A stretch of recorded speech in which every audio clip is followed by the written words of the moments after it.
Friends, welcome to this holiday party. It's nice to have a holiday. People tell me that Santa Claus comes and brings a bag of gifts. I like this story. When I was very young, I used to go out into the sky and see if Santa is really coming. And maybe it was a dreamlike state, or maybe my imagination was very sharp, but I could see in the sky Santa coming and the red-nosed reindeer leading his flying carpet on which he would come and bring bags of gifts.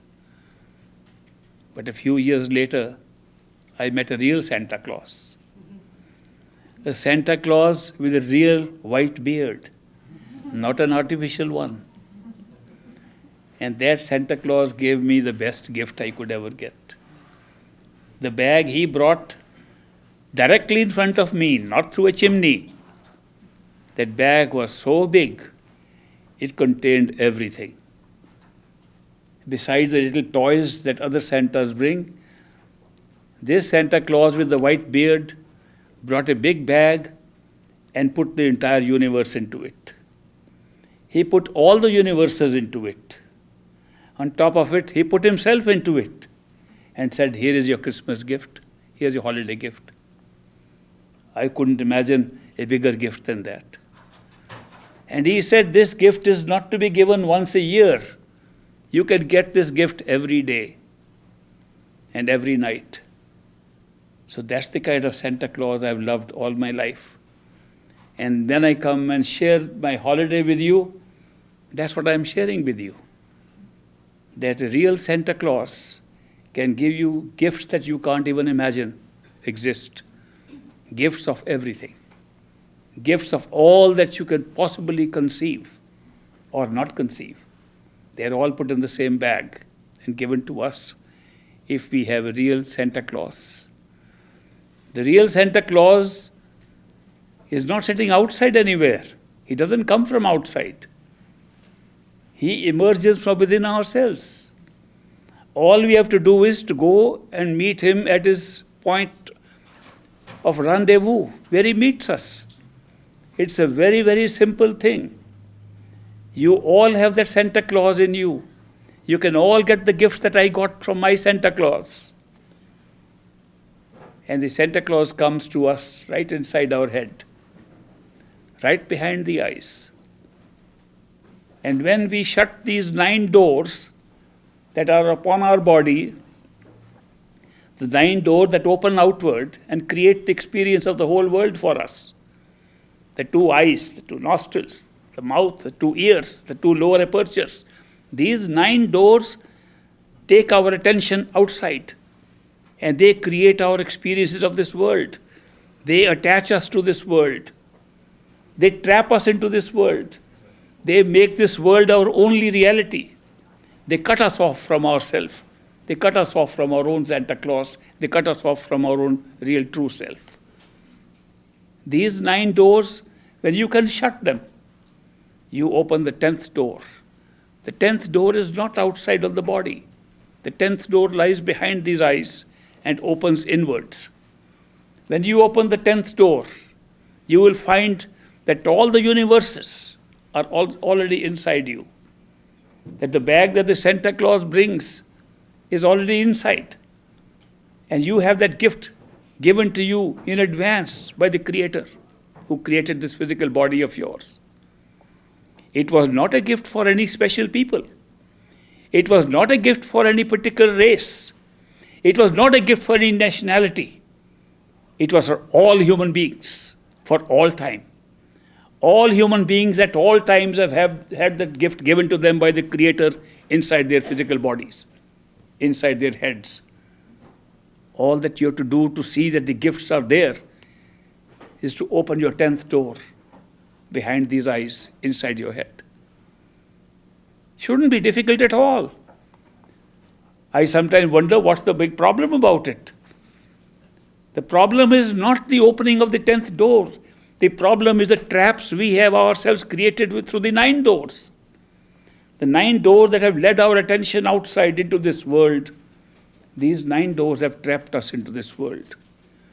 Not only have we got attached to the experiences that came through these 9 doors, but we also created new desires.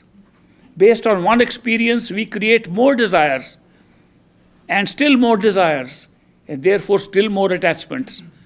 To what? To things that are outside and can only be seen through these 9 doors. The 9 doors have been the big trap for us. And that is why it's so important to at least see what the 10th door is like. At least go in and find out. That's not a big job. Just ignore these 9 doors for a while, shut them off, and go inside. The whole technique of meditation on a spiritual path was designed on this basis. That you are able to cut off your experiences of the perceivable outside world, which is being perceived through the 5 perceptions, 5 senses of perception, and see if there is something lying more worthwhile, better inside you. Meditation was merely a technique, a method by which you could open up the 10th door and see what lies inside. We never done it. Right from birth till death, we spend all our time, all our attention looking outwards, putting our attention outwards, and focusing on things outside of ourselves, attaching ourselves there, creating issues and problems with things outside, little realizing that all this is a temporary show. How long does this last? Do you realize that the outside show lasts only as long as the physical body lasts? The physical body does not have a long life. In terms of cosmic time, imagine how much time we have in one physical body. It's nothing. We talk of billions of years and billions of light years. You can't even count as a nanosecond in that cosmic time as human life. And yet, in this human life of a short span, 100 years, 120 years, nobody lives more than that. In this short time, we put ourselves completely at the mercy of things that are outside of ourselves. We don't even realize, where is this coming from? How are we having these perceptions? What creates these perceptions? What creates our life? Why do we have so many people looking so different, having such different destinies, interacting with each other? What is creating these relationships? And these relationships are the ones that tie us down further and put us into attachments from which we can't get out. Why are we living in this shadow life like that? Just because nobody told us. Nobody taught us how to do it. It's fortunate that there are people who not only go within and find out what is behind the eyes, they go all the way, right to the top, from where this creation starts. They go to the source. They want to find out what is the source of consciousness, what's the source of life, what's the source of all experiences we are having in every life that we have here. They go and find out personally, not through books, not through research on the internet, not through Google, but going within themselves' own self, going into the interior part of their own consciousness, studying what makes them conscious, studying what makes them aware, studying what life is all about, and why there are such differences in the destinies of different people. What constitutes these differences? And they come up with some wonderful conclusions. Their conclusions are so great and wonderful. If we want to test them out, the best way to test them out is to do the same thing they did. That means to go within, check it out, find out, go within the innermost depths of consciousness and find out how it operates, what happens in successive stages, and how we've come out to where we are. If you go in and examine all this, you will find some wonderful things. The most wonderful thing you will find is that the origin, the source of all that we are experiencing including all of us sitting here, including the entire population of all the universes of this world, including all the galaxies that have been created, including all the universes that have been created, the source of all of it is just one point of consciousness from which it originated. There was just one totality of consciousness from which the whole thing originated. There was only one, and one alone created the whole thing. And that we really belong to that one, that we are part of that one. The rest is merely a creation. The rest is merely an experience. The rest is merely created to have different types of experiences. The totality is only one. Supposing any one of us happens to travel like that within ourselves and find out that ultimately we are all one, can you ever have criticism for anybody after that? Can you have hatred for anybody? Can you have enmity for anybody after that? Who are you going to have enmity with? It's all yourself. There's only one self. The self is totality of consciousness. And the whole show is taking place within that. And the different experiences are being generated from that. How could you have any hatred for anybody? Love will flow automatically because the love is coming from the source, which is the same source for all of us. You will look at everybody and see how they are part of yourself. Not by trying to understand it, not by trying to assume we must be one at some point, but by actually seeing it. Therefore, these people who have had these experiences of going within, they made it very clear. What we want to share with you is not intellectual. It's not for debate. It's not for discussion on the merits or demerits of it. It's not a method by which you say, is it right or it is wrong. What we are sharing with you is, go within and see what the truth is, what the reality is, then tell us, are we not all one? Don't say from outside. It makes no sense to say from outside when inside we believe we are all different, we look different, we behave different, we act different, and we say we are all one, means nothing. Go within and see that this divergence, diversity of experiences that have come are all because of the source being only one, the source being only one total consciousness, and the show of the many is taking place within that one. Go and see it. Go and check it out. The path of these true masters who have come and shared this information with us has been experiential and not intellectual. They have not said let's debate about it. They have said go and check it out. Experience it. Therefore, it's not worthwhile trying to discuss these things. The only worthwhile thing, if you want to follow a spiritual path, to understand who you really are, is to experience it, to go within, to practice it. If you don't practice it, but merely talk about it, it means nothing. This is not a subject which you can only discuss. This is a subject which you can practice and experience. It's quite possible that when you experience it, you may have no words to explain it. Because how will you explain that the one is acting as the many? How will you explain that time is not real? It has been created to create a past, present, and future. How will you explain that what we are taking for granted, that time and space must exist for us to be the here? It's an illusion. How will you explain all this? You will know it. You'll experience it. You'll understand in the best possible way by your own personal experience.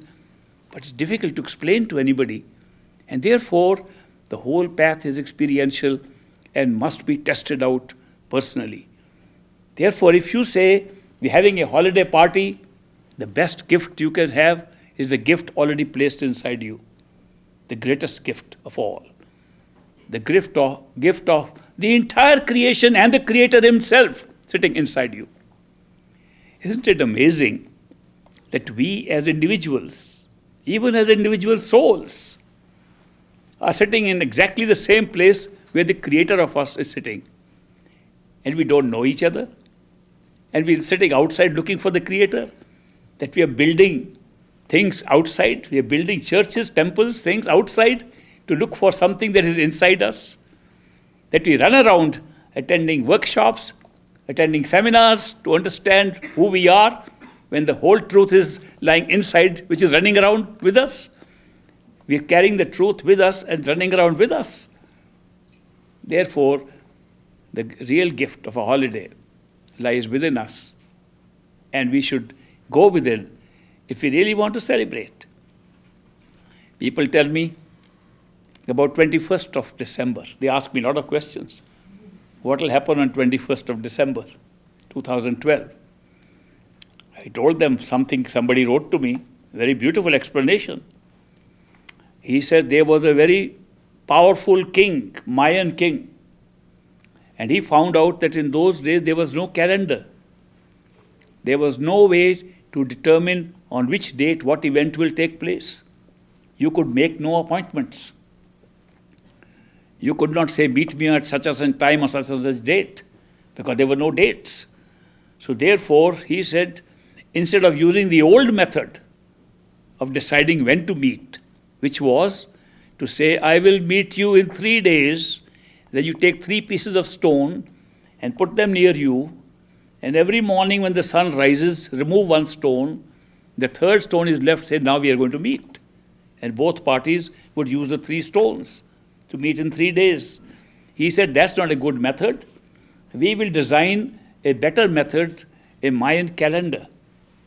So the Mayan calendar was carved, engraved upon a big piece of stone. He asked the best sculptor of his time that you bring the biggest rock you can find and cut a slab out of it and make a disc, a big disc. And in the center, write 0. That's the starting point of our calendar. Then start going round and round it and write all the numbers. And as different people will bring different calendars, put them also on those numbers. When you reach the calendar's end, tell me. The sculptor went on. As our modern calendar came up, he began to put these dates also. When he reached the end of that big slab, he turned to His Majesty, the Mayan king, and said, Your Majesty, there is no more space on the disc. He said, what date have you arrived? 21st of December 2012. He said, leave it there and let people wonder what will happen after that. So we are going to wonder what will happen after that. A lady wrote an email to me last night from London. Said, on 21st, with the alignment of the stars and the planets that we are hearing of, is there anything special we can do? And what will happen on that day? So I wrote back last night to her. I said, nothing will happen. The special thing you can do is to pray and say, thank God nothing happened. That will be nice. So we are making good preparations for the 22nd. I am making good preparation for my next holiday trip on 22nd of December. Because it's good to be sure that nothing will happen. If something happens, none of us may be here to tell us whether it happened or not. There was a friend of mine, a college student, who went to Calcutta, and there is a big river there, the Hooghly River. And on that river sometimes it's very stormy. The boats can sink. So he was crossing the boat, and the weather became bad, and the boat began to rock. And everybody got panicked that the boat is going to drown, and everybody will be drowned with the boat. It'll sink. This man, the intelligent student from my college, he got up, put his hand up and said, I just got message from God that this boat will not sink. And the boat did not sink. And everybody worshipped him as a prophet. I met him many months later when I heard he's become a prophet. I said, how did you do that? He said, it was obvious common sense. I said, if I make an announcement that the boat won't sink, then everybody will be calm, which they were. And if the boat sinks, nobody is going to check what I said. So one can make predictions like this any time. Many years ago, somebody brought the book of Nostradamus to me, and in that he predicted that after so many years, this world will end. And the world did not end. Then they re-predicted from the same book that the world will now end after so many more years. It did not end. Then they kept on predicting and still hasn't ended. The Nostradamus was a very clever guy. He wrote poetry in such a way that you could make any interpretation you like of it. In fact, I lived in a state in India called Punjab. Punjab means 5 rivers. The state has 5 rivers flowing in it. That's why it was called Punjab, 5 rivers. And then when I decided to come to this country, my idea of coming to this country was based upon my Perfect Living Master's prediction that the axis of spirituality, which is so strong in the East, will shift to the West. And there will be great seekers of true spirituality in the West. And one day, they will be meeting perfect masters and getting the benefit of spirituality, whereas the East will go hunting for more monetary gains, for capital investments, for building big factories, and so on. It will be the reverse. The West has been doing that, industrial revolutions there, and India and China and those countries have been backward in this area, but strong in spirituality. This will shift one day. And when he mentioned that, I liked the idea, and I came quickly to this country to take a ringside seat to see when that will happen. Now I can see that happening. So I can tell you that his prediction was right. So based on that prediction, I came here. But the fact that the axis of spirituality is going to shift could be very well connected with this particular point in time. In 1937, the great master, who was my teacher, he wrote to several disciples in this country what is going to happen in the future. And he mentioned that great spiritual revolution will take place, and the people of this country are already seekers. They are seeking the truth, but nobody is there to explain to them how to seek the truth within. Therefore, they have gone into religions, into different denominations of the same religion, and are all looking into rituals and ceremonies and buildings made by them and thinking they are going to find enlightenment, God, and the truth. God and truth cannot be found in buildings that we are building ourselves. It has to be found in a building that God himself has created, which is the building called the human body, the human being. And God sits in this building, behind the eyes, in this head. He doesn't sit outside. We look for him outside. His prediction was right, therefore I came here. And I saw that people were ready, but they did not have the answers to their fundamental questions. Fundamental question is, why are we here? This doesn't seem to be our true home. Why are we suffering here? Why is there so much suffering? Why is there so much negativity here? What creates this negativity in this world? How is it all balanced that some people are very rich, some people are poor, some people are enjoying themselves, some are not? What kind of game is this? How could there be a fair creator who could create so much disparity among his own children? These are basic questions. Religion has not answered these questions so far. No religion has answered these questions so far. So people are puzzled by this. So the ideas came from all over. Many ideas came from the East. One of the ideas that caught on in the West and is catching on even more is the idea that there is a law called the law of karma, the law of action and reaction. That whatever action you do, you have to pay for that. And therefore, since we have created ourselves different actions, we are paying different consequences of those, and therefore the law is operating and we are all different. That it is our own creation that makes us different. There are some other Eastern traditions that are coming up now. But why can't we go and find out how the duality of good and evil, plus and minus, positive and negative, was created to generate a certain kind of experience? That all experiences we are having in this world of matter, and the experience in the world of sense perceptions, and the experience in the world of concepts and ideas, in these three worlds, which we call the physical, the astral, and the causal worlds, in these three worlds, All the experiences are in pairs of opposites. That if you don't have an opposite experience, you can't have the first one either. Why don't we see that electrons and protons must go together? Why can't we see that every magnet must have two poles? Why can't we see that the day and night alone creates the experience of light? If there was light all the time, we wouldn't even notice it. We wouldn't even know it is there. We are only observing and sensing and experiencing that in these three worlds, which has an opposite to it. We live in a world of pairs of opposites. It's just a mechanical method to create the experience in these three worlds through pairs of opposites. If we understand it, the whole thing becomes clear. And then why is so much suffering there? When we discover the suffering is at a shadow level, we say, thank God it was a dream. If you have a nightmare and get up in the morning and say, thank God it was a dream. That's exactly what we will say if we were able to go beyond this material, physical world, which is our only reality today.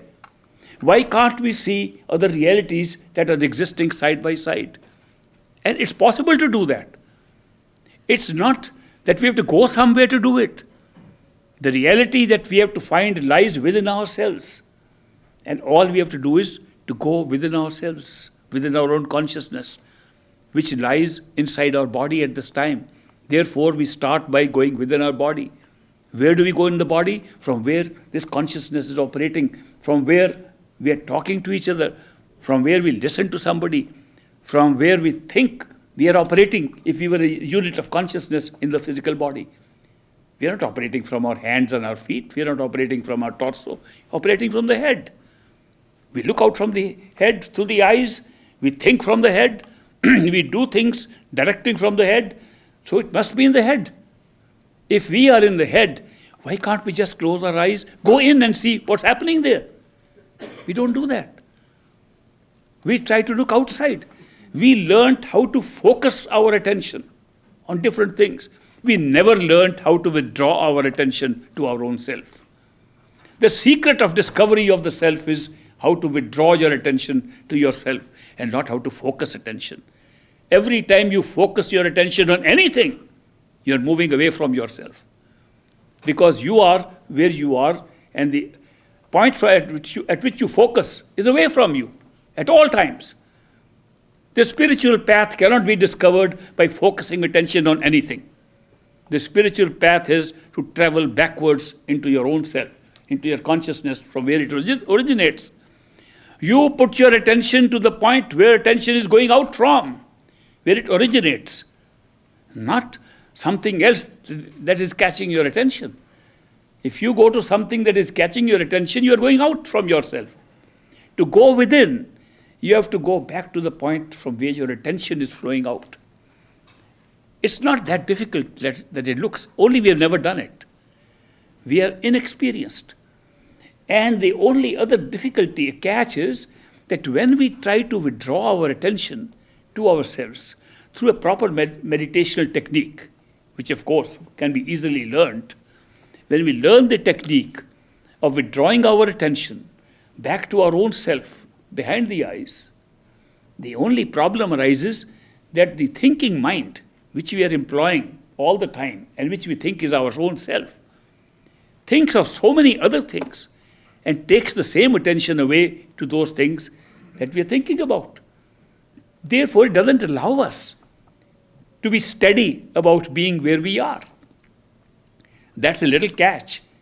But over time and practice, one can overcome that also and defeat the mind's diversionary tactics to take us out and move inwards back to where we are. The moment you are able to pull your attention back to behind the eyes at the center of the head, that 10th door opens and you see a whole new world opening up. It's as simple as that. Everybody has it. There's no special person who only has it and comes up and says, I alone have this enlightenment. No. This enlightenment is built into every human being. A child of 5 years old and an old man of 100 years old can do it and get inside. It's as simple as that. It's open to the whole humanity. It has never been restricted to any particular class or group. It does not require that you form a religion. It does not require you form a spiritual group. It does not require you to form any class or group at all. It only requires practice how to withdraw your attention to where you really belong, from where you are operating right now. You don't have to go anywhere. You have to stop going everywhere. Therefore, this spiritual path, which comes to mind right today because of my Santa Claus, tells me to share with you this information that great times are coming. That you are not going to worry about this 21st of December, but there is a very great revolution taking place.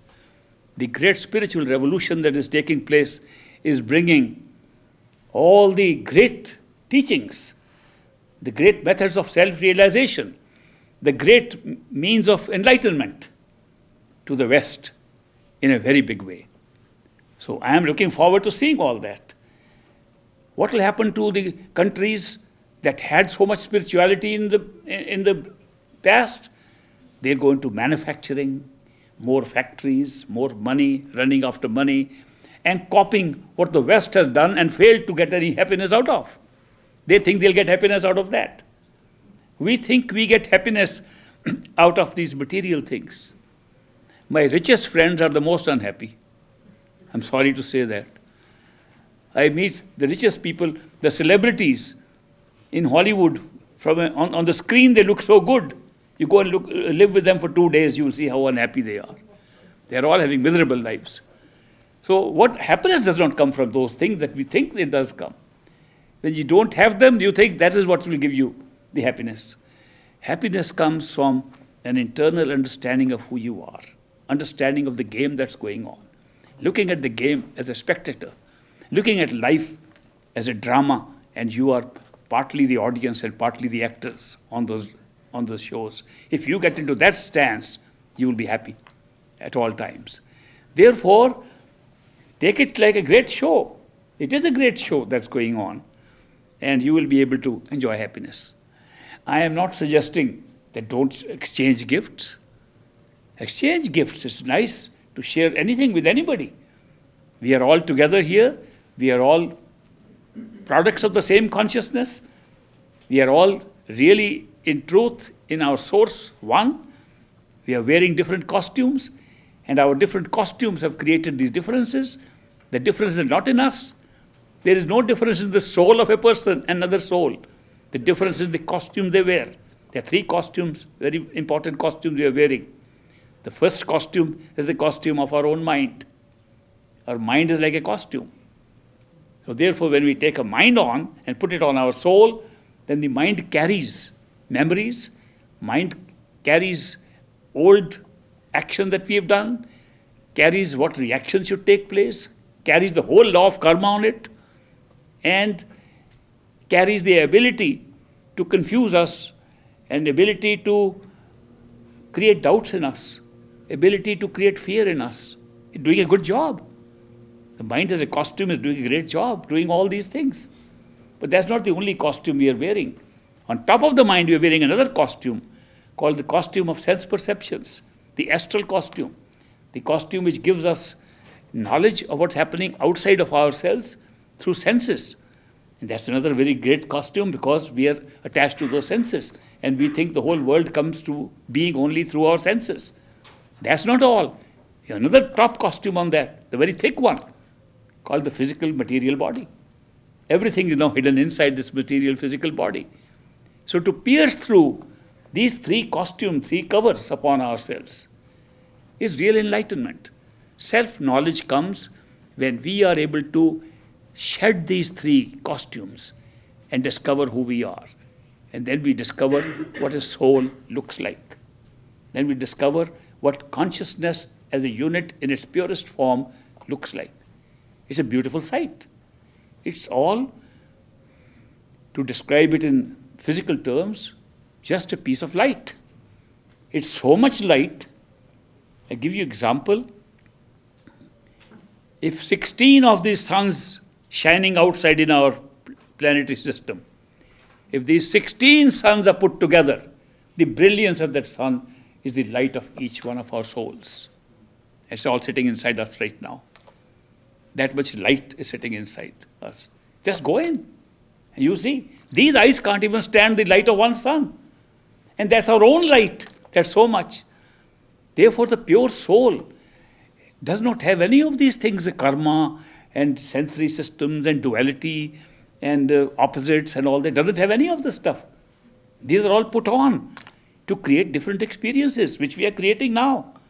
So therefore, to get true knowledge, one has to pierce these things. How do we pierce? How do we take these bodies off? Well, one way is we die and take one body off. This body dies, is born, grows, lives, and dies. When it dies, what happens to us, we don't even know. Because while we are in this body, we think this is the only reality. We can't see any other reality. We can't compare with anything else. We've never gone in. If we had gone in, we could compare with something else. We could know this is just a temporary thing. We have another life inside going on. But when we cannot go in, then this is our only life, our only reality outside in the physical world. So we say when somebody dies, he's gone. We don't know where he is gone. Maybe he's there, maybe he's not there. We don't know if the soul travels somewhere, outlives. Books say soul is immortal, but we never seen it. And therefore we don't know what happened. Then what happens, supposing somebody is clever enough to say, okay, I'll be able to tell you a little bit about what happens, and comes back from almost dying. If he completely dies, he's gone. Can't tell us anything. Supposing he says, I want to tell you something, not completely dying, but nearly dying. Then he comes and tells us near-death experiences. Now, books and books have been collected on the experiences of people who nearly died. And their near-death experiences showed, almost in every case, that there's another world sitting there. There are the people sitting there. There are people who died here earlier are still living there. They come up with a lot of stories that there is a whole big universe existing beyond this world. Well, supposing we say, okay, we can believe some of them, that some of them may be making stories, maybe there's too much lack of oxygen or too much oxygen went into the head and therefore they made stories. The doctors have their opinion on these things. But supposing we were able to find that there is another body sitting inside this body, which does not die when this body dies. And that will be great. Then we have to see how long has that body been there. Does it have a life or is it permanent? Is that the soul? And we find that for those who have had more than near-death experience, but the experience of completely leaving this body and coming back and telling us that that body also has a lifetime, but much longer than this lifetime. That life of an astral body or the interior body or body that creates sense perceptions is 1,000 to 3,000 years of physical time. That's a limited time also, very limited time. Then we can go further. What about the other inner body, that mind we were talking of, the causal body? Well, if somebody has gone that far, they can tell us it also has a span of life. It is born and dies, but has a span of a few million years of life. So we have a million years mind placed upon an immortal soul, a thousands of years sense perception body placed upon top of that mind, and a short 100 years physical body put on top of that. We change several physical bodies while we have one astral body. We change several astral bodies and physical bodies while we have only one mind. And we have several minds in total cosmic time. People tell us that. Is it possible for any one of us to verify it?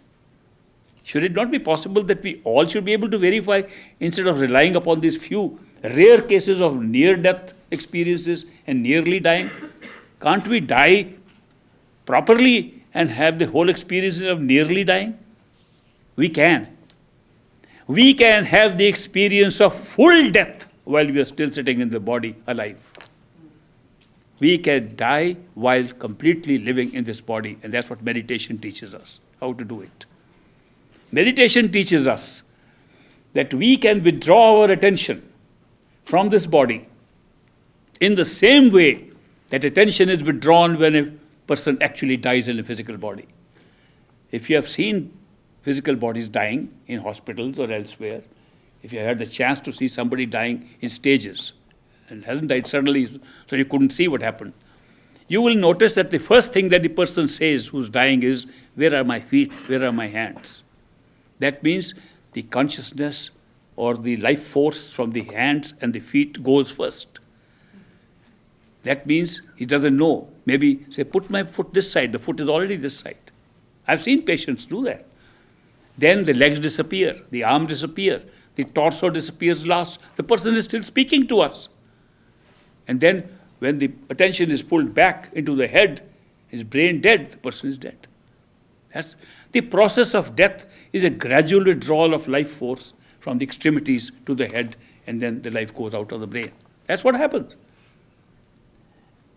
How can we simulate this process? How can we copy this process? In meditation we can.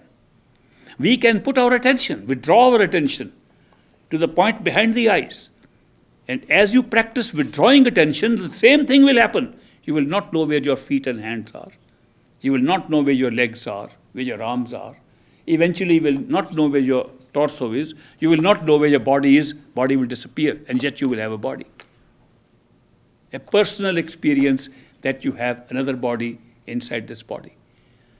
It's not based on anybody else's account. It's based on your own account. It's based upon your own experience.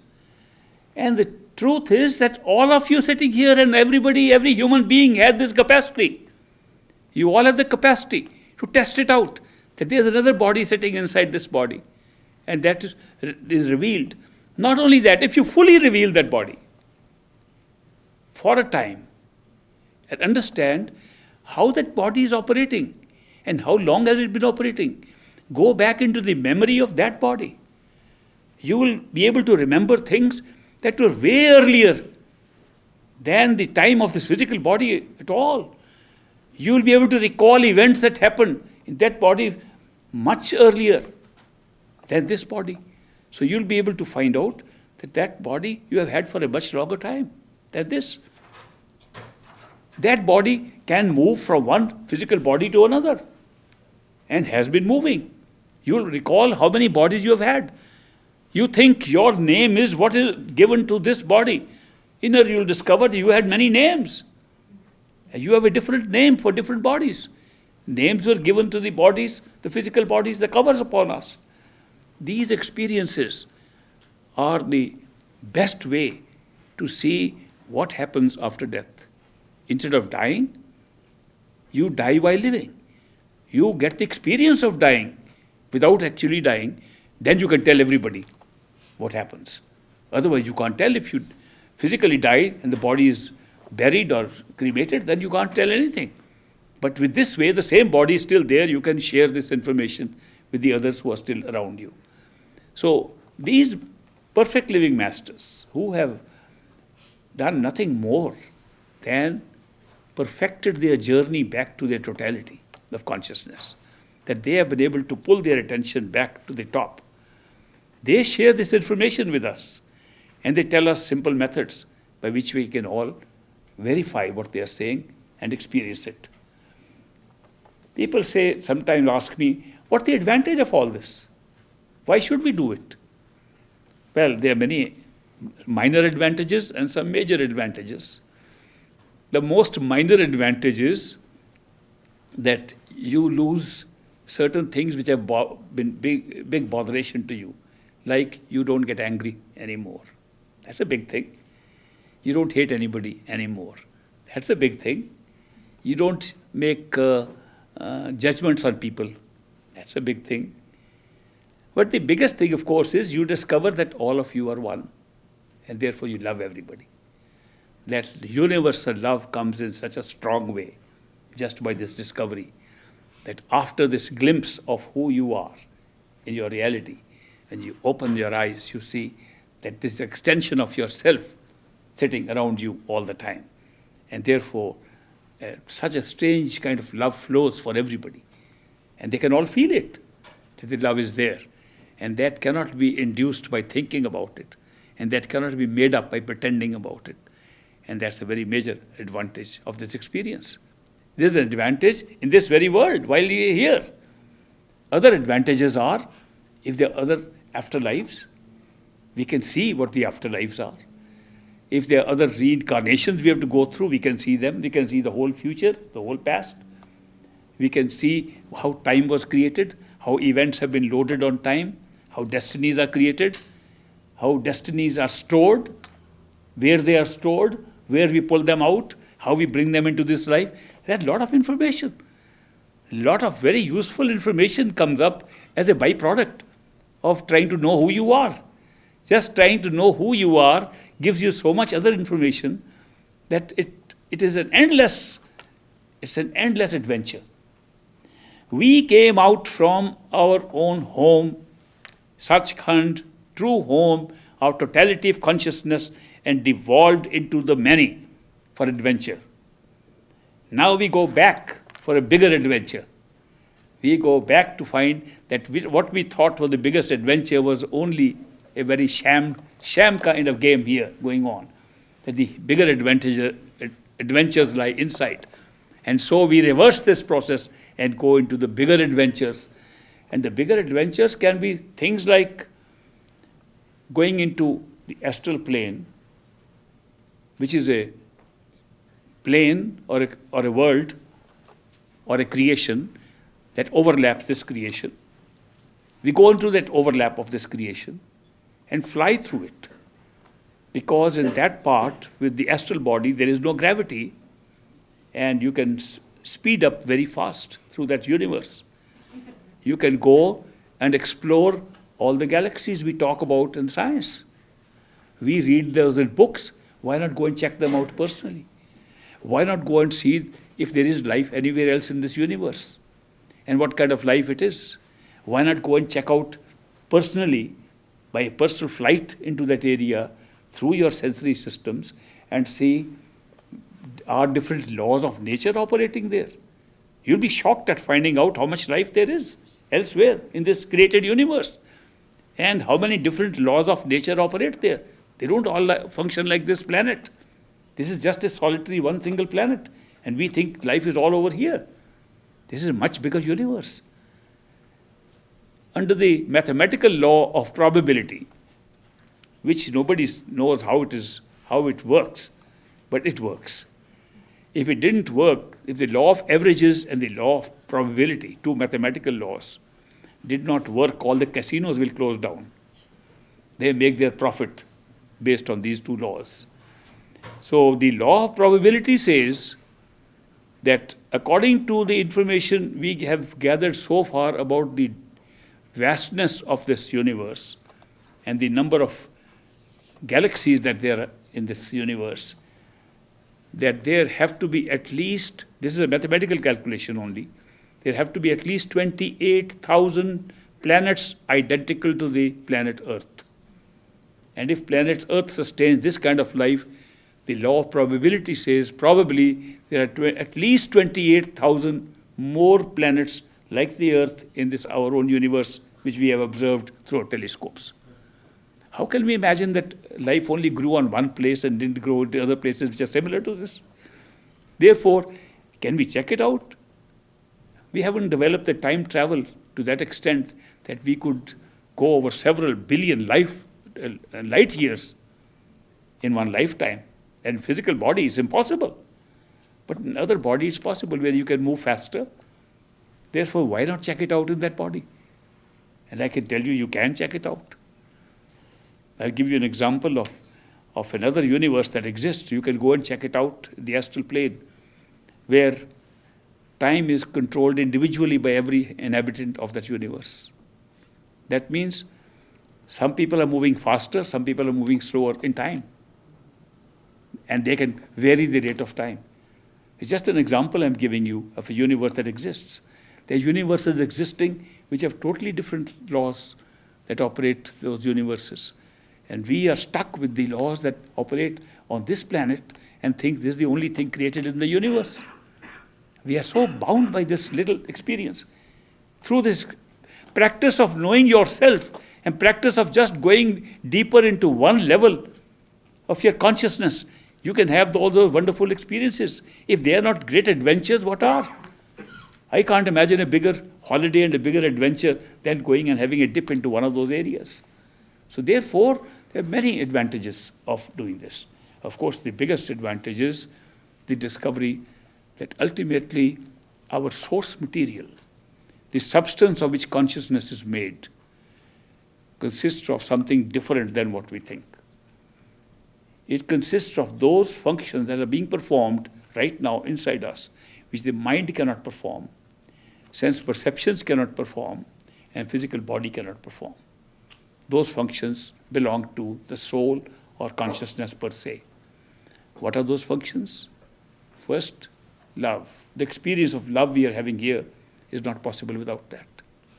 Two, the experience of intuition, a sudden knowledge, a gut feeling that transcends any rational feeling, that goes beyond the mind. That intuition cannot exist unless we have that. Third, the appreciation of beauty and the joy that arises from beauty. That cannot arise just by thinking about it. So thinking, sense perceptions, and body cannot create these. They belong to the soul. So when you discover who you are, that you are a soul, you are not these covers upon it, your life changes dramatically because you understand that's what's real. And that will be your part of life, that will play a bigger role in everything. You will not act on what the mind is saying, do this, and then later on it says, no, don't do this. You will act on your certainty of intuition, a certain knowledge, not indirect and uncertain knowledge. Similarly, you'll appreciate beauty everywhere because there's so much beauty. There are miracles. You look at a flower, you look at it it's in a different way. You look at everything that's been created in a different way, and the beauty of things will be such that you will be amazed by it all the time. It's a different life after you get this.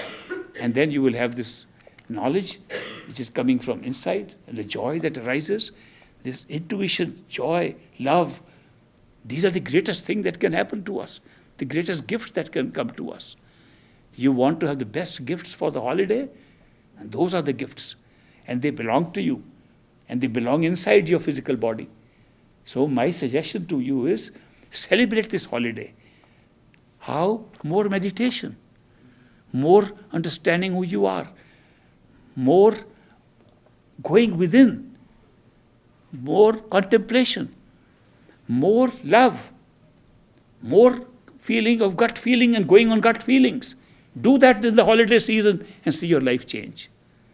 Whole life can change with a simple procedure that I am suggesting. I think that's a great way to celebrate the holiday. I understand that people give gifts, and I like astral gifts. When I got my surgery in the knee a few years ago, and I told people, don't send me any flowers. Send me astral flowers. And they asked me how to send astral flowers. I told them very simple method. I said, close your eyes, go within, and imagine that you are sitting inside your head. If you can feel you are inside your head, that the whole rest of the body is below you, and you are sitting behind the eyes in the middle of your head, if you can feel that, you can pick up any flowers from there and send them to me, and I'll get them. My hospital room was packed with astral flowers. And I would look and say, wow, that's remarkable how many friends I have. And then the advantage was for those who are more attuned to the physical world, it doesn't cost anything. It was all free. When you buy good furniture inside to decorate the inner home, it's free. When you buy flowers, no fee to be paid for sending the flowers, not to buy the flowers. So I said that the best gifts I can get are astral gifts. Send them to me through your telepathic transmission systems which lie behind the eyes inside you. And I will appreciate them even more than the physical things, because physical things decay. Those things last much longer. Those flowers were fragrant for a long time. And those flowers were very beautiful for a long time. So that's why if you go inside, in my meditation workshops, I sometimes do the experiment of you're sitting inside and smelling flowers and eating snacks and drinking beverages. All those experiences are merely to show you where they exist. If you have done even one of those meditation workshops, you will know how to send astral gifts. But if you want to give people, your friends, your family, gifts, give them with love. Why am I saying this? Aren't all gifts sent with love? I thought they were, till I found my friends here crying, "Oh, we have to buy the gifts and send them." I was surprised. Why do you have to send them? Why is it necessary to send them if you're crying over it? "Oh, I didn't have enough money, but everybody expects that." As if it is a big punishment. I didn't know that buying gifts and sending gifts on a holiday was a punishment. And there are so many people who are feeling it's a punishment. I said, what have we done to this holiday? What have we done to the whole concept of gifts? Gifts were supposed to be given out of love and free feeling of love for somebody. And here these people are being coerced into giving gifts. That's not kind of gift that I would recommend. I think it's better to send astral gifts in such cases. Or send good wishes, or send a nice card, or make up your own card and send it, instead of feeling so pressed down. And then I found that people are pressed down not only by having to buy gifts, they also get depressed for other reasons. They get depressed, we have nobody with us. We are lonely. I was shocked to hear the highest suicide rate in this country is during the holidays. That people out of depression kill themselves. I am alone in this holiday. Nobody is with me. Wow, why don't you go inside and sit with your master? Sit with your permanent friend and companion inside and enjoy the holiday. If you could just learn how to practice a little bit of meditation under the guidance of a perfect living master, whose face you can remember, and project it inside, he will appear in a holiday and keep company and play games with you and make it a real holiday for you inside. Why can't we do that instead of going and killing ourselves? So these are shocking things about a holiday. It doesn't look like a holiday at all, and you should be so depressed because it's a holiday. So we get into these strange habits, we get into these strange trends because of society. Society tries to conform us to certain things. You must give gifts for this, you must do that for this, you must have company, you must have a vacation like this. All standardized things. What have we lost in this process is freedom. I am glad that there is one method to regain freedom. Meditation. Meditation. Spending time with a true friend. I must define a true friend at this time. Spending time with true friend is always the best vacation one can have. And who is a true friend? A true friend is one whose love for you is unconditional. That means there is no condition attached. You do this for me, then I will do this for you. That's not a true friend. Why haven't you done this for me? Not a true friend. You are a naughty person, not a true friend. You have been evil, not a true friend. You did bad things, not a true friend. A true friend is a friend who will be your friend no matter what. No matter. There's no judgment involved in true friendship. Therefore, this unconditional love from a true friend is what we need. When we get that, we can never be depressed. You can really write off depression completely, forever, if you have a true friend with unconditional love for you. And who is that person whom we can call a true friend with unconditional love? There may be many such people in this world, but I know that the perfect living masters always are. The perfect living masters are those who have personally, internally, gone to the area where they have seen that we are all one. When they have seen personally and experienced that we are all one, their love is always unconditional. They cannot put a condition on us. When they look at our traps, how do they feel? They feel we are trapped. They don't feel, oh, why are they not doing this? They say they can't do it. They are sympathetic. They are empathetic with us. They love us. And they want to help us because they can see our state, that we are blinded by our own covers upon ourselves. And therefore we can't see the truth. Therefore, their love is unconditional. And they do not judge us for anything. We judge them. We might judge them, but they don't judge us.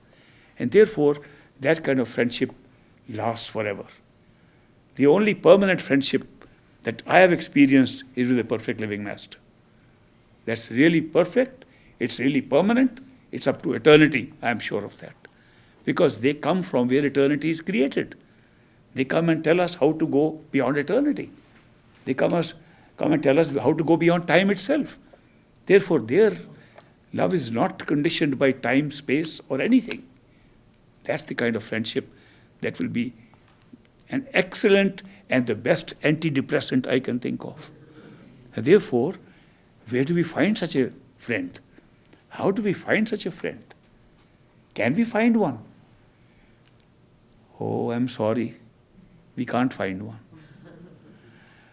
Because how can we know? Because these people, in order to be with us, are exactly like us, ordinary people. They have to be totally ordinary to be friends in the first place. If somebody is not ordinary like us, somebody is different from us, like he flies in the sky in the physical body and we sit here, can we be friends with that person? No way. I've never seen anybody who can be friend with a flying person. If a person comes flying right now into this hall while we are sitting here, what will be our reaction?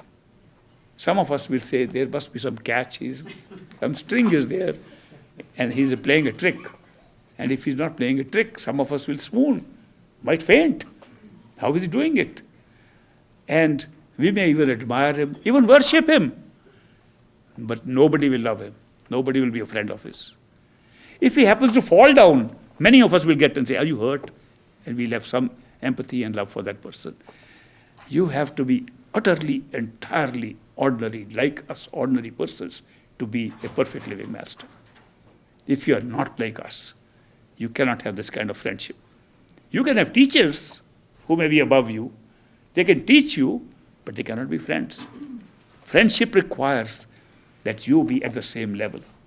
And therefore, these perfect living masters who come from a different place and a different purpose, their purpose is not to teach us anything. We like to be taught, so they become teachers. Otherwise, they don't have to be teachers. They don't come to teach. They come to take us back home. They're true friends. They say, you are ready? I want to take you back.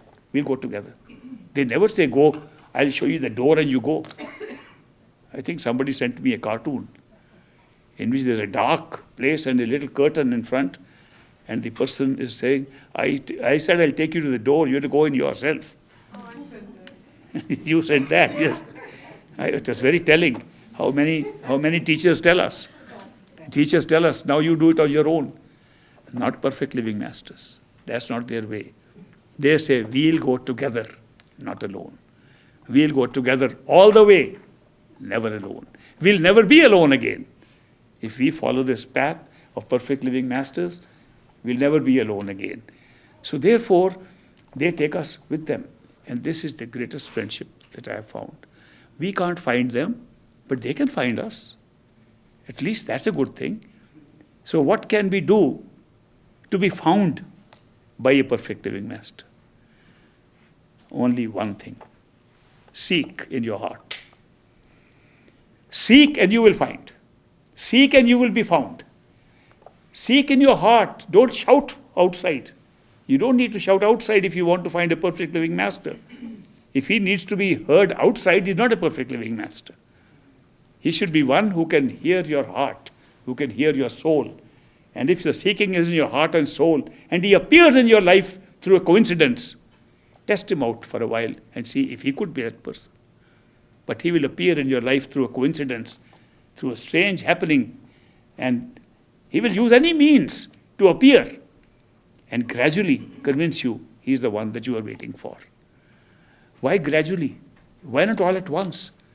Because of our mind. We have a mind as a filter to check. The mind says, oh no, you can't be sure. The mind always says you can't be sure. The mind is always afraid. The mind creates doubt and fear, so it has to be overcome. So with private miracles, one after the other, with different kind of experiences around us and inside us, we get convinced, yes, this was the person we're waiting for. And once that is established, and he accepts you as an initiate, after that the friendship is permanent forever. It never breaks. And love is unconditional. You can experience it. These things happen. That changes your whole life. To have a friend with unconditional love changes one's life completely.